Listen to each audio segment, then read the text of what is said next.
By the end of this video, you're really gonna wish that school taught this stuff earlier to us when we were in school. Because that's when you would get taught in school. I'm going to share with you my whiteboard, and if you're in your 20s and 30s, this is the video that you really need to watch. Now, if you're older and you're in your 50s and 60s and you're thinking about retirement, you can still do this stuff. It's just that the numbers will be a little different. If you're interested in my whole mindset around money and how we can go and crack the code when it comes to real estate investing, then definitely keep watching.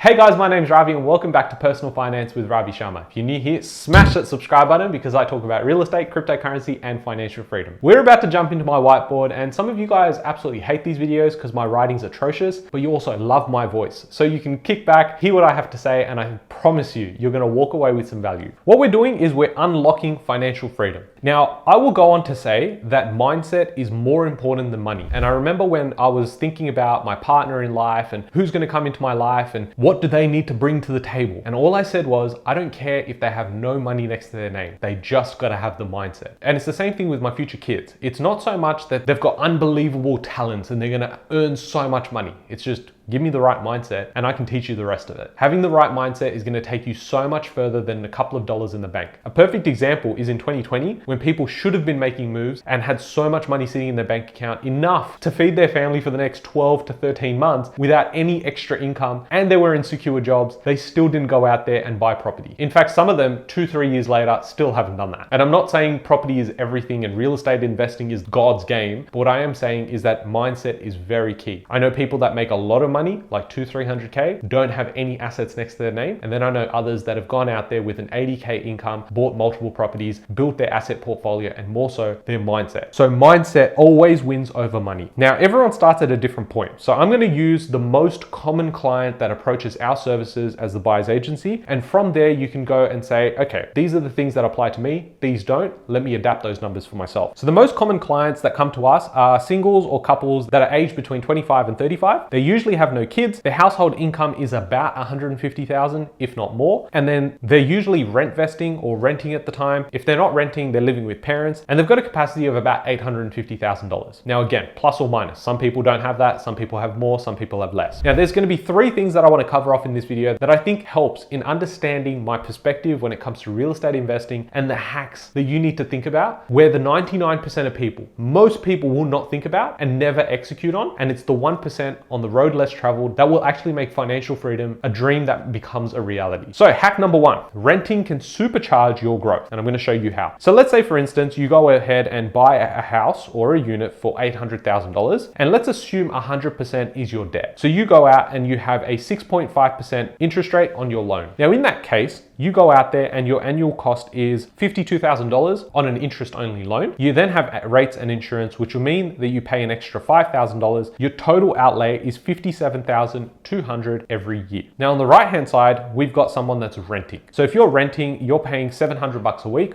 Again, some people pay less, some people pay more, but that is pretty much all you're paying for. So your annual cost is about $36,400. Straight away, you can see the difference here and here is about $20,000. Now that disposable income, when it goes onto the balance sheet for when the mortgage broker or your bank manager is doing their numbers, is going to make a huge difference as to what you can borrow and what you can't. So by renting, this couple has a higher borrowing capacity and they're able to live where they want and they can invest anywhere. This is so important, and I want to take this moment to just make a point of it. So many people will go and invest in their backyard. They'll say, I can see that property, or I used to go to school somewhere, I know that area very well, so I think it's a good area. Now, if you're saying that I've had cucumbers before in a salad, I want to go have cucumbers in my salad tonight, yeah, you'll go to Coles and go buy the cucumber because you think it's a good idea. That's going to cost you like $2-3. When you're talking about going out, taking out $600,000-700,000 worth of debt, you don't want to just go, I went to school there, it felt like a good idea, or my uncle told me it's a good area to invest in, or I watched Channel 7 News and they suggested that it's a good hotspot area to buy. It's not the right way to do it. So this way, if you take out all of the emotions, go and live wherever you like. Go and live in the heart of the city if you like, go and live on a farm somewhere if you like that, or near a beach, and then you invest with logic. So the main thing is logic outweighs emotions, and it will outperform emotions when it comes to this game of real estate investing. Let's get on to hack 2, which is borderless investing. Now, let's say for instance, this couple, they were based in Sydney and they could spend about $650,000. They could buy the 1 to 2 bedroom unit that they were actually renting. If they bought it as an investment, they could go out and rent it out to a tenant for $700 per week. The capital growth, if lucky, now I'm really being positive here, you might get 4%, okay? So 4% annually on that property. Instead, if they go and become a borderless investor and they say, look regionally, or they look at other capital cities and metro markets, for about $450,000, so 200K less than that, you can go out and get a 3 to 4 bedroom house. In this case, it would rent for $520. So again, your yield is much higher and your capital growth conservatively is about 7%. Now, at some point, people are going to go, well, 7% isn't sustainable, 4% isn't sustainable. Where are you getting these numbers from? These are just the numbers that I do as part of our buyer's agency. So I will always go in with a conservative 7%, but every single year we've been operating, it's more in the range of 10 to 15% annually. And I know those numbers sound absurd, but when you do the right thing, have the right research and spend a lot of money doing that research, then you do get the results. So after 10 years, that property that you purchased as the unit growing at 4% still gets you a pretty good result, being $962,000, and that would be a 48% return on the initial purchase price. So it's grown by 48% and your funds required to purchase this was about $80,000. Now, based on that, that's a pretty good result. But when you come across onto the other side and you see the value that the 3 to 4 bedroom house would have grown, at 7%, it's growing. $885,000 is the new value. That means a 96% increase, which is again a 2x multiplier on the first property. And the funds required here are less than what it would be required here, although it's very similar, $60,000 to $80,000. Now, although this number sounds so small, being $20,000, you have to ask yourself, how long does it take you to save $20,000? You might find yourself that you only save $2,000 a month or $5,000 a month. And equally, that might mean that you're out of the market for an extra 6 to 12 months. So you're getting 2x the growth, but here's where it gets really fancy. Here's the bonus stuff. The couple that go out and buy the 3 or 4 bedroom house still have the capacity to buy a townhouse for about $300,000. So they've got the house for $450,000. They go ahead and now buy the townhouse for $300,000. And now their total value is sitting at $750,000. Now, if you were to compare that first example, the $650,000 unit is now worth $962,000 10 years later. But in this case, we're suggesting the townhouse grows at 5%, the house will grow at 7%. So it averages out to be 6%. And that total value of $750 is now worth $1.34 million. Just from that alone, you can understand why some people do really, really well with real estate investing, are able to compound their growth, make so much more from their purchases versus some that just don't do that well, despite buying a good property. I would go on to say that if you've grown by 48% over 10 years, you've done really well, but it's the opportunity cost of what you're missing. So the key takeaway is that location is important, but when you can multiply that with timing and understanding cycles and research, you will outperform most people in investing. Now, for example, if you look at 2023 Q4, which is where we're currently in, there is so much FOMO in the Perth market. You could go online, you'll see numerous videos coming out about Perth and how it's the best place to buy. You'll see articles come out, you'll see hotspots at the end of the year saying these were the best performing markets. But for us as a buyer's agency, we need to be ahead of that. So for us, a large portion of our purchases in Perth were done in 2021 and 2022. So in 2023, those clients are realizing all the gains and we've already exited those markets to a large extent, unless there is an absolute banger deal. Now what we're doing is prepping for the next part of the cycle. Most people aren't aware of where those are, and we just rinse and repeat, and that's how we can still continue to outperform the market. When you have the understanding of what assets to buy in the right locations and know that the right time of the cycle is in play, is how you can multiply to go from 1 property to 6 properties over a couple of years' time. Now, if you've enjoyed the video so far, definitely smash that like button so we can use the YouTube algorithm to push these videos out to people that really need them. Now we have hack 3,